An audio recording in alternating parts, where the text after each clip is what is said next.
And welcome back to the Weekly Tech Round with me, Jay. Miko. And episode 206, first episode of May 2025. Where is the year going?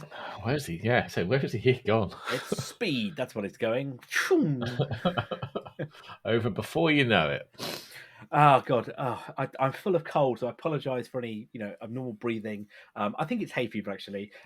You and I obviously this week went to the AWS Summit in the UK, which was great. Did, yeah. We did a great event. Amazon do put on a good show. Everybody appears to be doing AI. I'm not entirely sure whether everybody is doing AI, but everybody appears to be doing AI. It was hard to find a stand that wasn't doing AI. Yeah, wasn't it? I mean, but then you kind of think, is that AI or is that machine learning that you're doing? This is it. I think we've discussed this before, the meaning of AI and what people think AI is. Yeah, you're right. A lot of it's just machine learning. And I think, people are getting bamboozled. I have to say, it's not as bad as last year. I think I went to InfoSec last year, and it was like, you give me £1 for every time I spotted the AI. I could have just packed up that gone home and been very rich. I don't think it was quite as in your face this year, but it's definitely there, isn't it? Yeah, definitely. But because we've ventured outside and interacted with other humans, I'm not sure whether I've got the. It's the lurgy. Yeah, it's the lurgy. What's it, the old conference cough, isn't it? On that one. Oh, that's the one. Yeah. That being said, well, we're back this week. We got a bit of a mix up, a few stories. Apple's in hot water, left, right, and centre. A bit of breaking news yesterday as well around that, and they're getting it from both sides of the pond as well. It's not just EU this time. Not just the EU or the UK. No, not Google again is killing off another product. Well, more on that in just a second. One that a little bit personal for you, I know. So you're not a happy man. Closer to home. We're going to talk PlayStation, Xbox as well. With which again a bit of a strange story in terms of who's the biggest in not quite what you might think, but one which surprised me. And Sam Altman's orbs. Yes, you may think, didn't we speak about that a little while ago? Well, you're right, we did. And they haven't died; they are back. So we'll cover that as well at the end of the story, and a tech wrap rumor mill with the Apple Watch Series 11, Ultra 3, and maybe the SE3. Rumors abound right now. So we talked a lot about phones recently, but we haven't really talked about what could be coming with the watches, have we? No. So, right, let's talk about the first story of the week then, which is Nest. And, well, and bye-bye, going out of the Nest. Yes. So, Google isn't killing off Nest as such, but they are ending what they're calling software support for their first and second generation Nest Learning thermostat. So this is from October 25th this year. This is going to impact those devices that were... Okay, they've been out a while now. 2011 and 2012, I think these devices came out. They're quite old then, really, aren't they? They're quite old, but we're talking about a device... Your boiler might be 20 years old. These aren't like smart speakers or phones that you replace every 2 years. It's something you hardwire into your home and it probably stays there till you move house. But yeah, it's not quite what you think when they say software support. I was just thinking, right, okay, you just won't get any more updates, no new features. Oh, no, they're also ending support for it within their Nest app and on their server. So you'll no longer be able to adjust the temperatures or schedules from your phone or your smart speaker. You'll have to do this all manually from the device itself now. So it means you're going to have to get up off your sofa, go change the thermostat. You won't be able to change schedules either. That'll all have to be manually done on the device itself. And if you've ever used a Nest thermostat, I suppose any smart thermostat, it's nowhere near as easy as using the app itself, is it? No. It's a bit of a pain. If I'm going to be honest, you bought it for this functionality. You didn't buy it. You bought it because it looked pretty on the wall and it had all these smarts. But you also bought it for the ability to, from wherever you are, to change the temperature, set schedules. Some of those other things you're going to be losing is one of the things that was a big selling point of the Nest was the fact that one, it could tell if anyone was home. If no one was home, it could shut your temperature off. You could do that based on the sensors it had in it or the app and your location. So if you were on the way home, it could fire up the boiler, get the heat rising in the house. And the same when you left, it could then shut it all down so you're saving money. But it could also do smart learning for the schedule. So if you set it to say 20 in the morning and it noticed that most mornings you pumped up to 22 because it wasn't quite warm enough, it would just alter the schedule automatically. But yeah, you're losing all that functionality. It's basically becoming a dumb thermostat. Which is the whole reason you got the Nest in the first place, because you didn't want a dumb thermostat. You wanted No, exactly. Yeah. So to make that, well, Google have obviously know they're going to get it in the neck for this one. So they are offering. This is a little bizarre. So they're offering a $130 discount on the fourth gen Nest. If you're in the US, if you're in Canada, you'll get 160 Canadian dollars. But bizarrely, if you are in Europe, you'll get a 50% saving on the To-Do smart thermostats. That's because they're also pulling out of Europe. Just for Nest, not Google as a whole. But yeah, so they have said that heating systems in Europe are unique and have a variety of hardware and software requirements that made it challenging to build for a diverse set of homes. Sorry, what? I was like, You've done it 4 times. it's like what? Well, without issue, really. We're not that different from the US, or we may be, but most of Europe is the same. Yeah,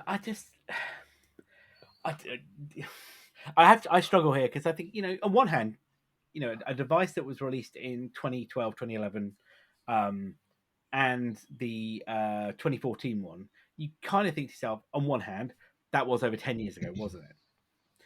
But Yep. I get that. But to do the way they're doing it, I think is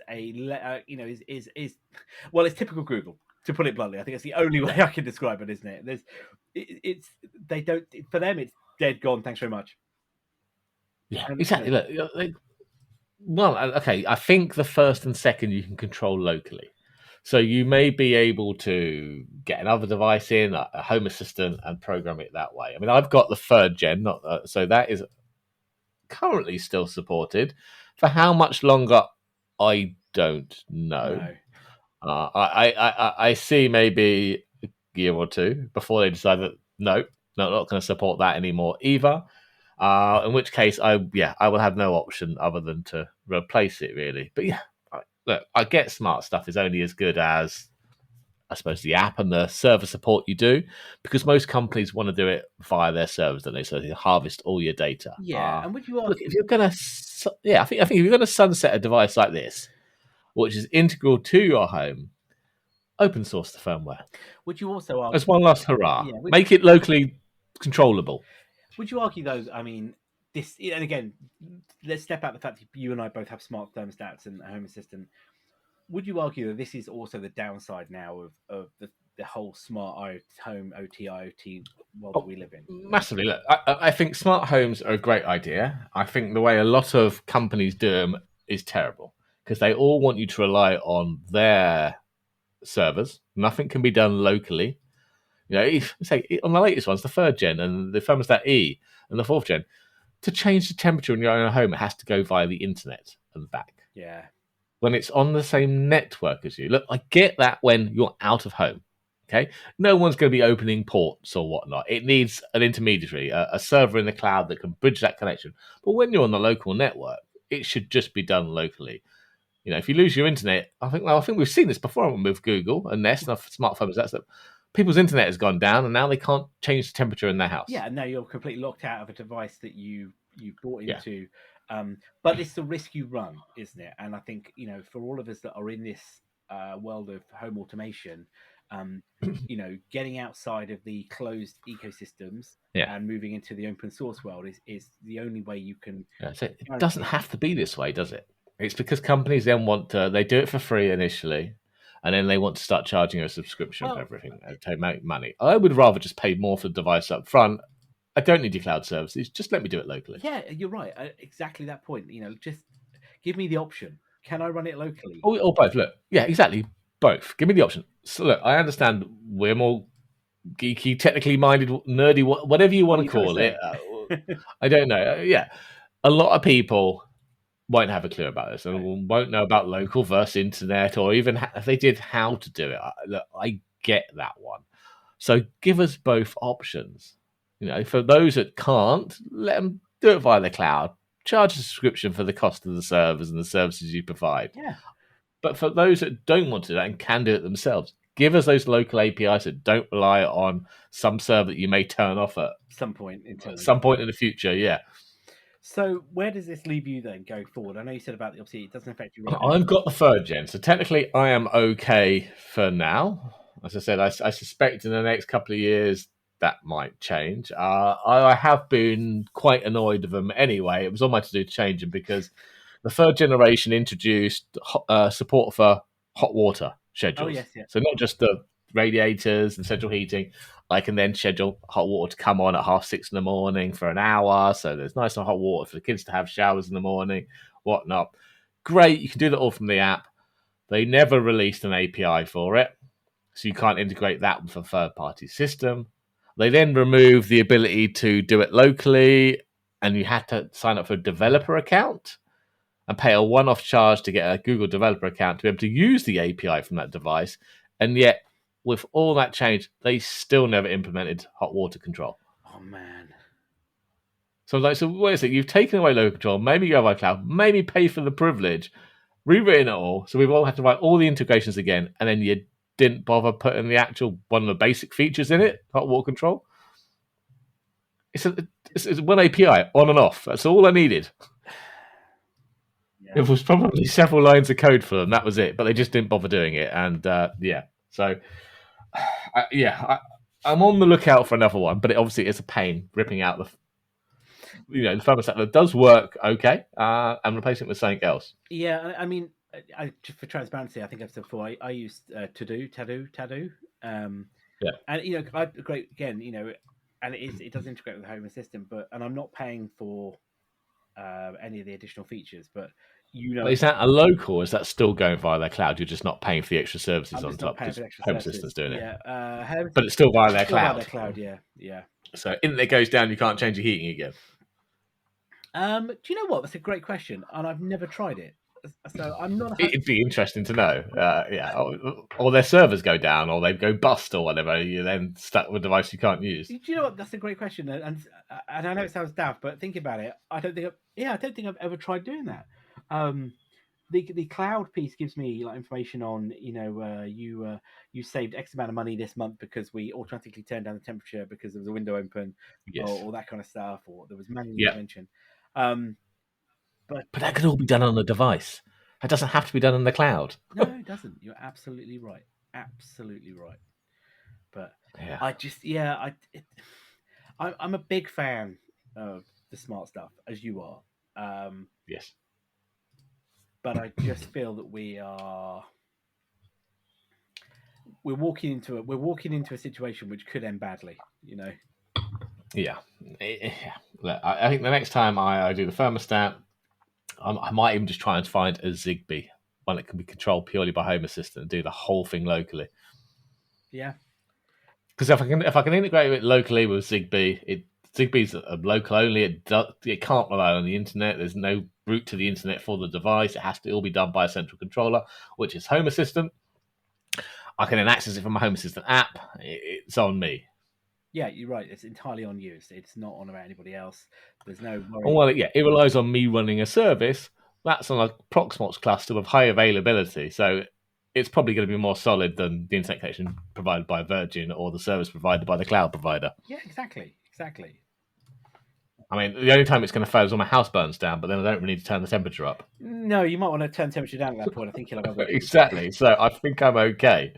I've never once had my family moan for I've broken my SLA on the home automation stuff. It just works. Careful what you wish for. I know. Sometimes you have to make a little tweak here and there. They want some schedules altered and whatnot, but technically they can do that from the phone themselves. But I just do it to make life easy for them. Oh, see, you run a good service. You run I do. I should start charging for this. Well, talking of charging. God. So on the 23rd of April, I should say, Apple was fined 500 million euros by the EU for a breach of its competition laws. Competition laws, the DMA, isn't it, and other stuff, under the policies for its App Store. And unsurprisingly, Apple has said that's not fair. But also, unsurprisingly, the White House have stepped into the breach and have said, "Oh, yes." I've said that, how dare you? This is extortion against Apple and our beloved company's Meta as well. No, well, yeah, Meta got fined as well, didn't they? But Meta got yeah, fined as well. So, as we know, this is absolutely about the way the app stores have been going on for a while, particularly about yes, developers, the in-app purchases. Well, Apple were taking, was it 30% yeah, on average? They couldn't, tell you stop. You don't need to pay that here. You can go pay it, at the website, which yeah, they did that as well. And they were also saying it was also, if you recall, before the DMA, you couldn't have additional app stores, so I couldn't spin up Bob's yeah, apps and so that, of course, all changed, didn't it? We know that. yeah. Um, but the Apple didn't quite respond, did they, properly in the way that the EU felt they should have done in changing No, no. So, some of the so rules. they went along with the law, but maybe not the spirit They of went on the with the law. letter of the law, my friend. I think is Yes, they went along with the letter, but not the spirit. So yes, they did give you the ability to do third-party app stores and redirect to different payment systems or point them to a website. But they then implemented the core technology fee, didn't they, to developers wishing to use third-party app stores. And you have to get certain tokens enabled on your app to do the refer to a website and whatnot. But basically, Apple still want their money. I think we can argue either way about whether this is fair or not. They do provide a platform, which I think obviously costs some money to run. well, it's So I not think free, it's isn't fair it? that they charge something for it. It's probably not fair that they charge 15 to 30% for it. But yeah, that's by the by. The EU were not happy with how they went about doing it, were they? Not So hence the fine. Not at all, not at all. And the EU basically have said, you're not going to get away with this. The DMA is in place now. You haven't, as you say, you haven't committed fully to what the recommendations, or not recommendations, the actual what we want you to do, isn't it? Yeah. And the White House, there was a quote by the White House saying, was it, this novel form of economic extortion will not be tolerated by the United States. Oh, hang on a minute. Hang on. What's that? Tariffs? Sorry. Yeah. We'll get back to that also in the next story. And they also then were saying about the Meta fine, weren't they? Saying that basically saying that Meta can't replace some service monetized with advertising. It's basically saying, Oh, this is the the whole meta subscription, isn't it? it's a whole subscription fee if you want to step out of privatized adverts, isn't it? I mean, look, Donald's got his knickers in a twist over everything, Yes. and it's just look, you and I, we are Apple fans. We're big, big proponents of the company, but and whether or not the DMA is right, 100% in some of the things they need to do, and part of my view is why force everybody into the same thing? Why can't you have different products? And I'm not about USB-C because actually that's quite a good thing, but why can't you have competing app stores? Why do they have to have all of the same capabilities? Why is it possible for people to think, well, actually, you know what? I want to use Apple, and I want to use Apple because it does this, and it isn't Android or Yeah, that was one of the features we liked. yeah, it wasn't Android. It isn't doing something else. I want to go get a safe phone.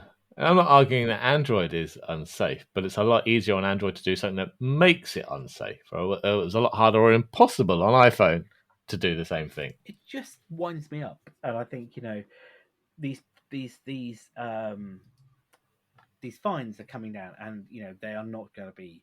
They're not going to be stopped. Apple's going to appeal this. Obviously, they'll have the backing of the White House, I'm sure, to rattle the cage of the EU. But the EU's not going to back down, are they? They're not going to back down. No. I think maybe next they should go and force Microsoft and Apple again on their desktops to give everyone low-level access to the kernel, because that worked great for CrowdStrike.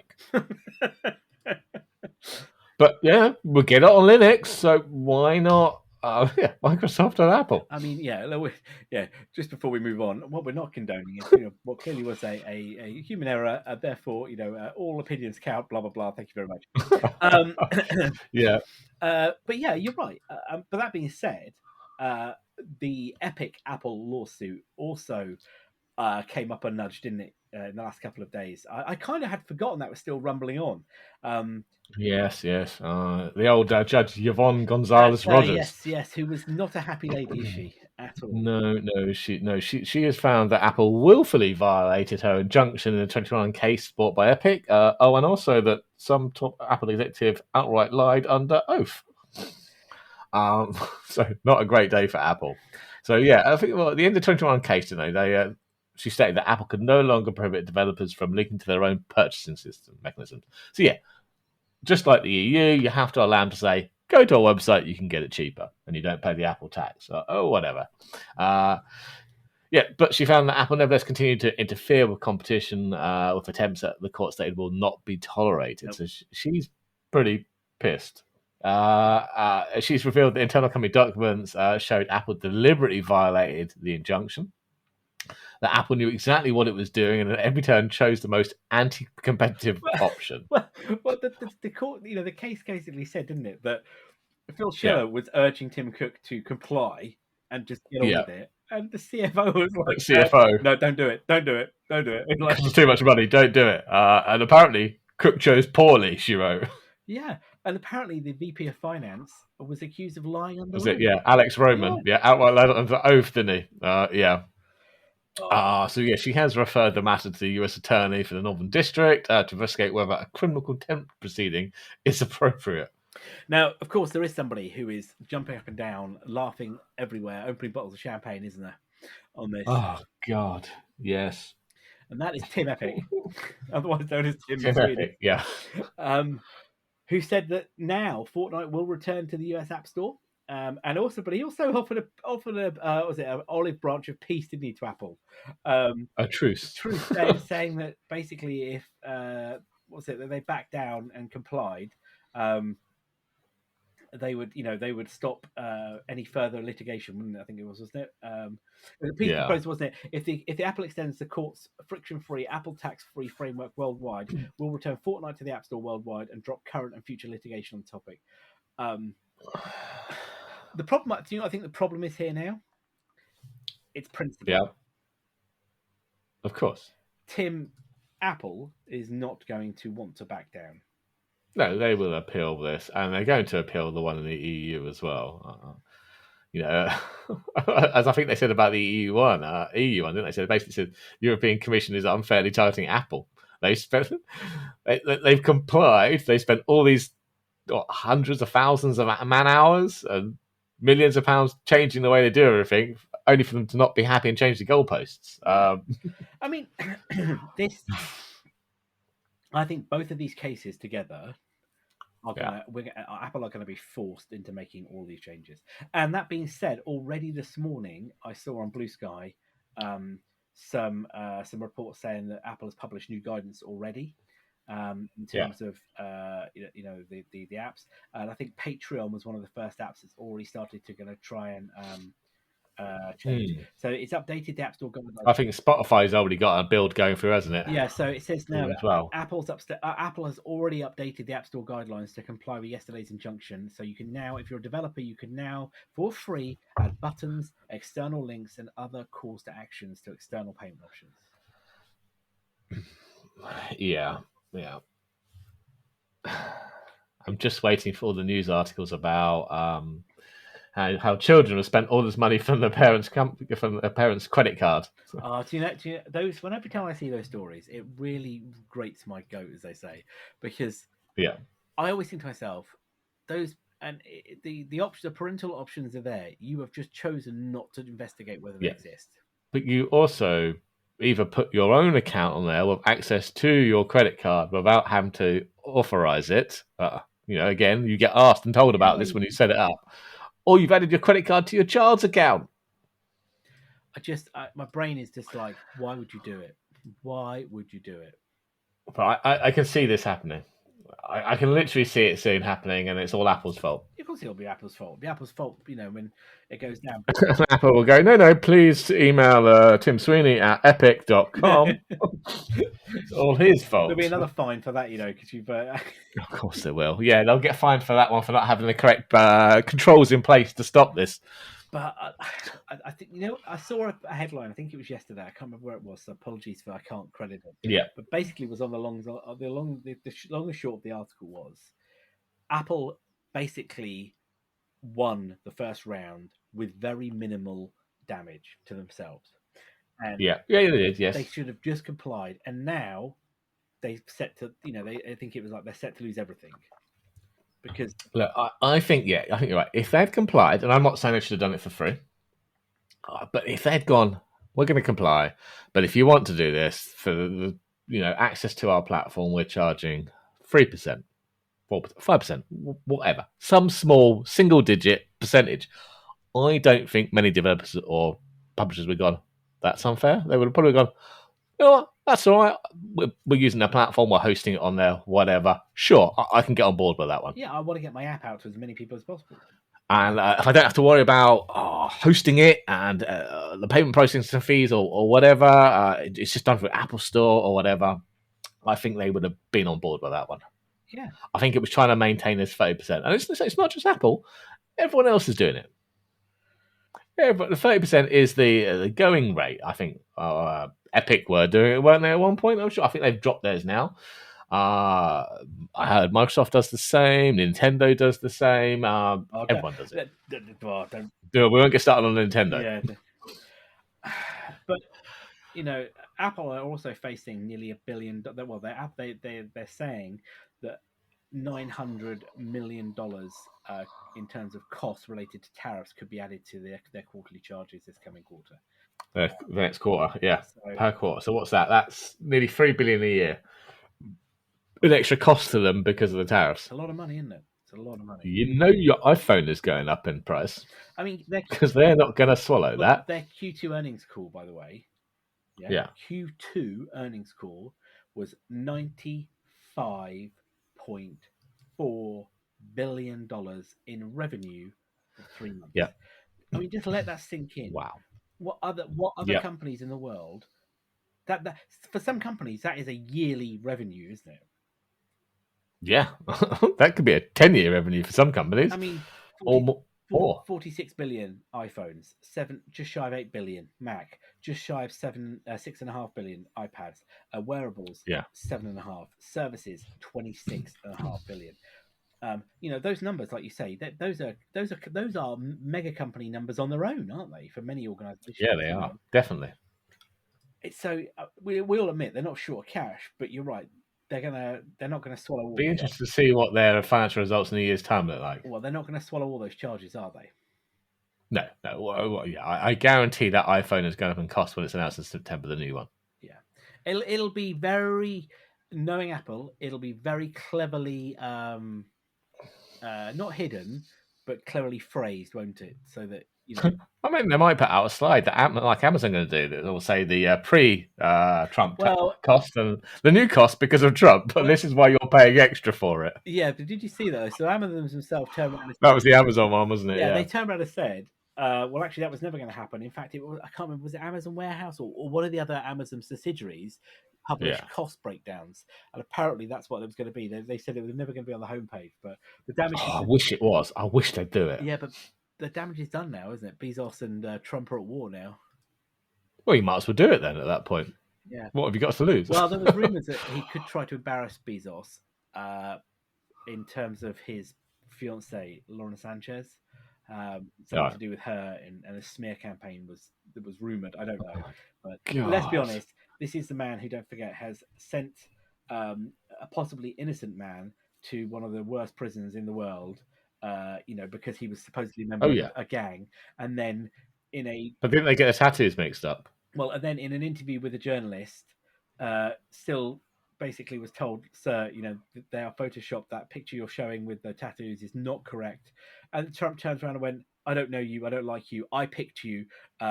Just admit and agree with me." Like, what? I'm sorry. What? It's not really how journalists work. No. Well, shouldn't be anyway. No. But there you go. Anyway, moving on. So, yes, if I said PlayStation to you, and I said to you, who do you think makes the most games for PlayStation? What would you tell me? Sony, probably. Well, apparently not. Or is it, according to?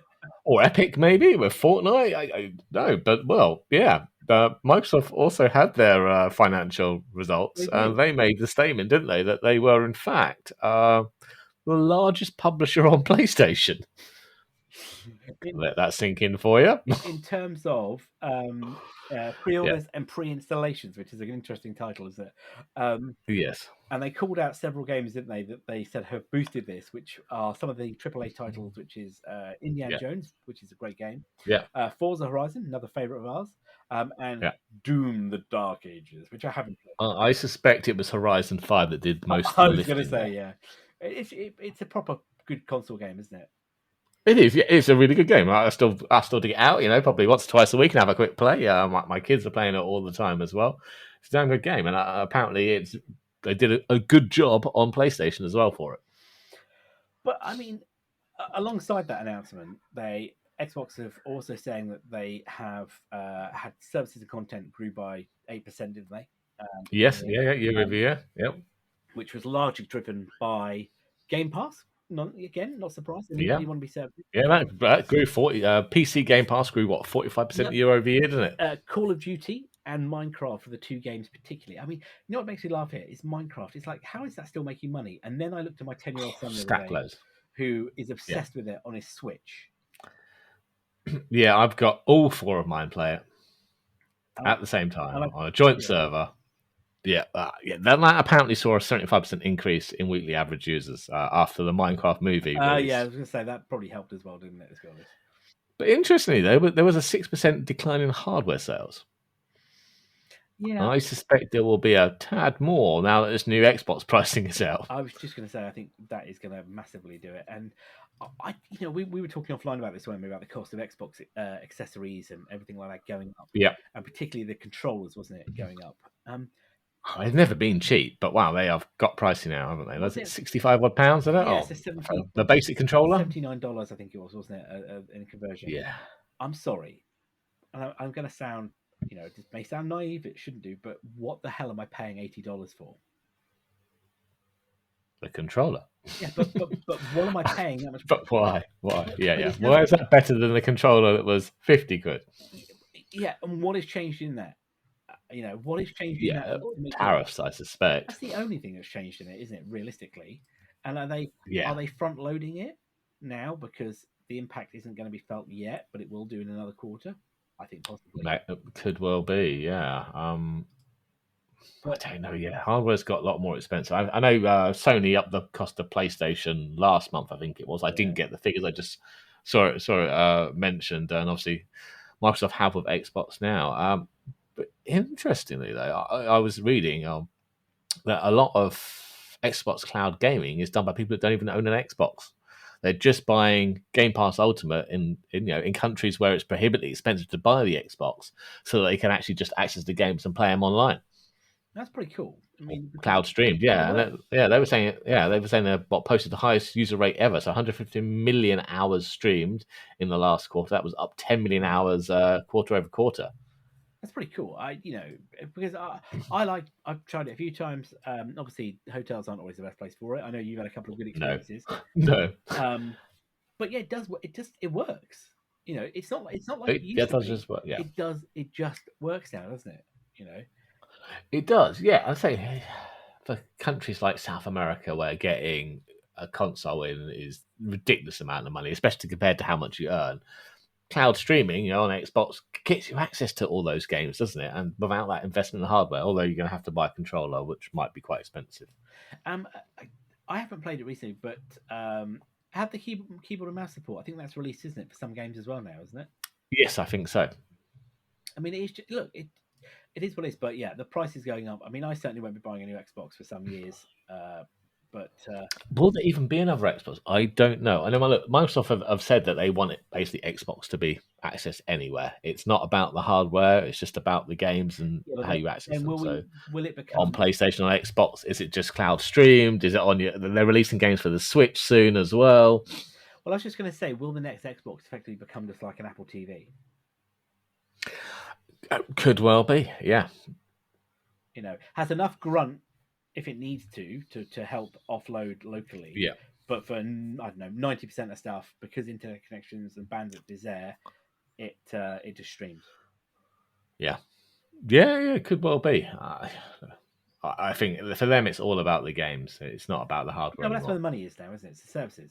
And Game Pass, exactly. Game Pass particularly is something I love paying for. Yeah, I'm probably not getting as much out of it as I was for a while ago, but it's still the most cost-effective way, in my personal opinion, to play games. Yeah, I'd just like to buy fewer Game Pass Ultimates. Yeah, I agree with you. I need a family plan. We are very much aware of the family plan, and I will be getting into that very soon as well. But what gets me is that just why would you not release it? What is going on that they're not doing that? But anyway, that's a story for another day. Yeah. So Yeah. then, let's talk about Sam Altman, he of OpenAI, and his orbs, which we mentioned before, which is this crypto. It is a cryptocurrency, isn't it? It's blockchain-based It is. cryptocurrency. Yeah. So his plan was obviously with the rise of AI, it might be hard to tell what's real and what's not. Especially so for interactions with humans, you might want to verify you're actually speaking to a human and not an AI. And this is where he's got built a company called Tools for Humanity. And they are all about scanning your eye or iris with this orb to get your own digital ID, and that's baked into a blockchain type system. But to go along with that, they're also releasing WorldCoin, which is their cryptocurrency, also based on a blockchain, but tied to your ID, your ID. Okay. Anyway, I think we spoke about this before. They were releasing it in a couple of places, but they were having a bit of trouble, weren't they, getting it released in exactly. larger countries where it actually had regulations. Well, those regulations have obviously been relaxed in the US with Trump coming on board. So they are now they're now rolling out to the US. They've got to have 7,000 locations? Oh no, sorry, 7,000 scanning orbs in major US cities. Yeah. But so if you go on. Yeah. No, I was just going to say, go on. I was just going to say, so if you go and get your eyes scanned, they will give you 16 WLD tokens. For those who have already pre-registered in the World app, you'll be granted 150 WLD tokens and called a pioneer. I was just going to say, how do you get them? But yeah, you've covered it. So I cannot help, as I say, keep seeing in my head OneCoin, which was that scam, by the OneCoin, yes, the scam. Who they still haven't found Dr. Ruja. Anyway, she's got enough money to disappear permanently, hasn't she? Well, or be murdered. We're not sure on that one, but yeah. So like you say, go get your eyes scanned. Okay, you give me 16. 16. So WorldCoin currently is worth in pounds 0.7857 pence. So basically just shy of 8 pence, isn't it? Wow, that's not a lot for your personal data, is it? At the world total of WorldCoin was 217 million.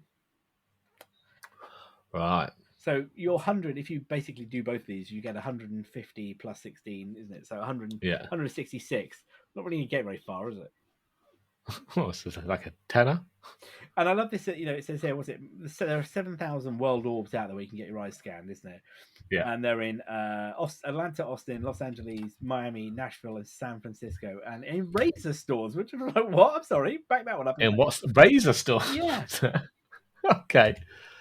I'm sorry, Sam, but this worries me. And he's trying to partner with Visa as well, isn't he, to create through a debit card, isn't he? Yeah, to try and have some legitimacy around it. I mean, I'm guessing, and he's one of the things made because a lot of these companies, particularly OpenAI, one of the things they wanted to do was try and change the world economy because AI would change upend everything. And he's saying here, isn't it, that his vision of the future is that WorldCoin becomes a universal basic income for individuals who've been replaced by AI. I mean, that's quite an ambitious statement, isn't it? Yes. I don't trust the guy. No. So that this just all smacks of like evil guy in a lair. And as you say, they're doing this partnership with Visa for the debit card. There is the app that you use, which is the World Wallet app, where you can do whatever you do with crypto, send it, buy it. But they've also got this World ID, haven't they, where they've got integrations with certain other partner companies. And I was like, so Razer, we know of one of them, but it's also the Match Group. Is that dating? Okay, Match.com, yeah. Tinder's the people who own Tinder. Stripe, which is a payment processor, of course. I mean, it's not really going to set the world alight, but maybe we're just too cynical. I don't know. Yeah, I think a lot of companies were with him until they got to the eye scanning piece. Yeah, like what? Sorry, you had me until that point, and then now you lost me. Oh dear, Mr. Altman. What will happen next? Who knows? But I don't know. I'm going to keep an eye on this one. Yeah, I mean, no pun intended on that one. No, but you know what I mean. It's interesting to see where he's going with this. And I say, I for one, just so we're clear on this, and for future reference, I for one welcome our AI overlord. So thank you very much. Yes, we're just going to get that one in there. Yeah. And if you'd like to sponsor us, go for it. We only accept hard cash. Yeah, fiat currencies, as they say, isn't it? Mm. Right. So. Apple Watch 17 we know is coming, but what we haven't really talked a lot about is the new watches, isn't it? Which, sorry, iPhone 17 is coming, which is Watch Series 11, would be the Ultra 3, Yeah. and are we going to get an SE3? Who knows? But there are some new rumors that have recently dropped, and that there are coming saying that Apple is looking to release 3 watches this year. So first off, let's talk about the big boy, which is the Ultra 3, which I went and bought an Ultra 2 because it was in black. I know I shouldn't have done it, but I couldn't wait long enough, and I brought Ultra 2 because it wasn't available in black. And when I really wanted it, but it just wasn't out there, so I caved and brought one. no. So there's rumors in there now that I think one of them we talked about before was potentially that they may bring the satellite connectivity to the watch Yes. as well. Which I think, if they do that, it's quite impressive because that watch really starts to free itself up from your phone, doesn't it? You can really start to have It does. a really independent device. The other one was interesting, which I kind of was looking at, which is they reckon it will bring in the 3G modem that we see. Obviously, Apple have been pushing out everywhere else as well.